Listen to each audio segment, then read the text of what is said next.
So today I'm going to go through one of the most consequential ethical questions in modern business, such as when a self-driving vehicle faces an unavoidable crash. Who decides uh, what happens and by what values? What starts as a split-second decision becomes corporate policy delivered at scale. Self-driving technology transforms a human moral judgment into pre-programmed logic.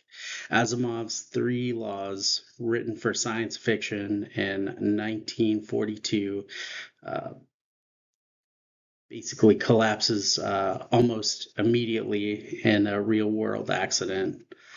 Law one breaks when every outcome will cause harm. Law two asked to obey the human, but there's two in the trolley example: the driver or the pedestrian. The programmer from 3 years ago, or from the past. This creates four live tensions the technology can't quite resolve. Adjusting codes them: passenger safety versus public safety, individual rights versus collective harm, corporate liability versus public trust, and human authority versus machine autonomy. Normative stakeholder theory suggests that every group has intrinsic value, not just value uh, to the firm. In this scenario, we have enabling stakeholders like regulators and shareholders, functional ones such as employees and customers, and normative ones like professional associations.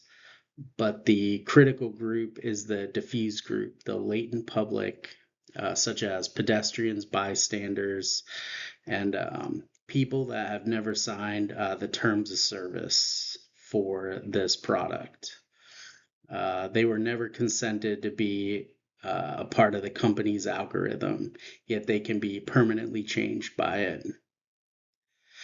This is the most underrepresented stakeholder in the design process, and it's the strongest argument for why legal compliance alone sometimes is not sufficient.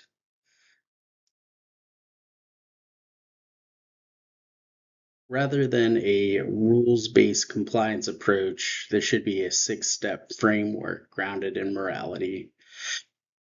First is that legal compliance should not be the ceiling. It should be the absolute bare minimum, the floor, as I put it. Asimov's laws are a starting line, not the finish. And every stakeholder must have standing, especially the latent public um, that had the least representation.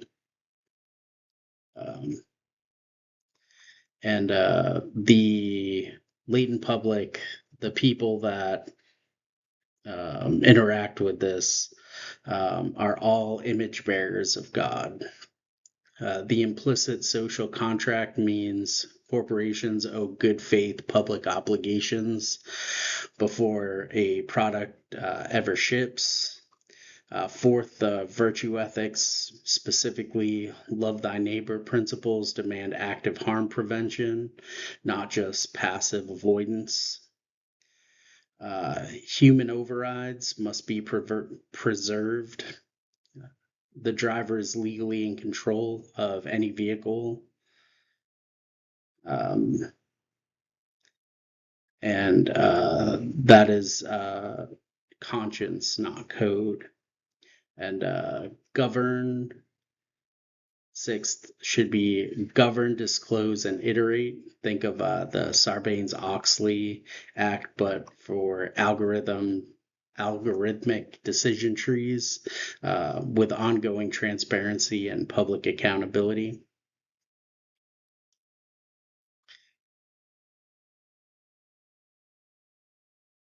When there's autonomous vehicle design decisions throughout this framework, it acts as a filter. The left column the rules out column shows that design approaches that fail one or more of the 6 steps. Owner first logic fails the virtue and stakeholder tests. Opacity fails the social contract and governance tests. Treating pedestrians as acceptable collateral damage also fails the image bearer of God, the Imago Dei, entirely. The right column shows what the framework actually requires. Life prioritized equally, humans override intact. So human being able to override any logic or system. Ethical logic published and scrutinized externally. Cautious defaults in pedestrian environments, and version control on ethics, not just code.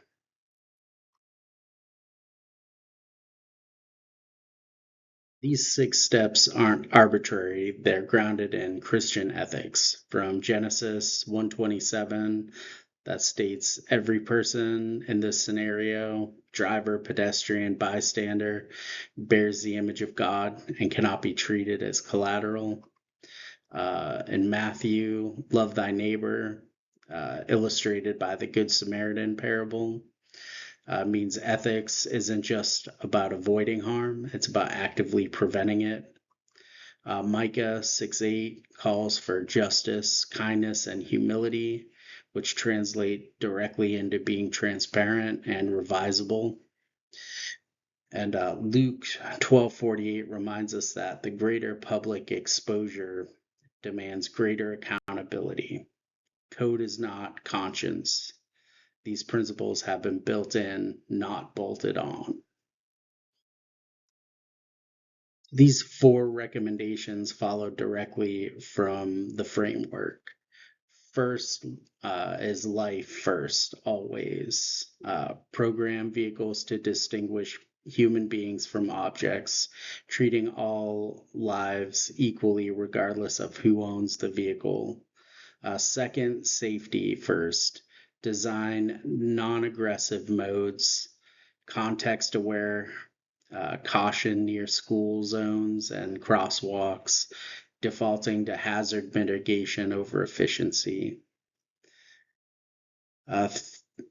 Next is radical transparency. Publish the ethical decision logic, submit to external bodies that dictate standards such as the ISO, and market honestly about the trade-offs that could happen. Fourth is preserve human override. The driver retains final real-time authority, and any fleet or hive mind logic must be governed by strong centralized standards. This technology doesn't create ethical tensions, it institutionalizes them at scale. A compliance mindset will never be enough.